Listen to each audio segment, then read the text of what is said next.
دوسری بات کہ جیسے ہی سورج غروب ہو جائے تو فوراً روزہ افطار کر لینا چاہیے، اور یہی نبی کریم صلی اللہ علیہ وسلم کی سنت ہے،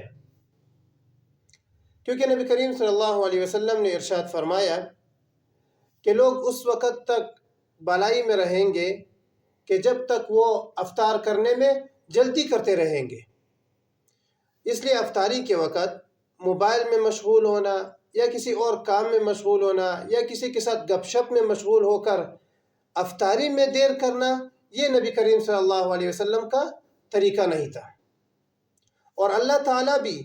اس شخص کو محبوب رکھتے ہیں جو افطاری کرنے میں جلدی کرتا ہے۔ اس لیے نبی کریم صلی اللہ علیہ وسلم نے ارشاد فرمایا کہ احب عبادی الی اعجلکم فطرا، کہ اللہ اس شخص کو محبوب رکھتا ہے جو افطاری کرنے میں جلدی کرتا ہے۔ اس لیے اگر اللہ کا محبوب بندہ بننا ہے تو ہمیں بھی افطاری کرنے میں جلدی کرنی ہوگی۔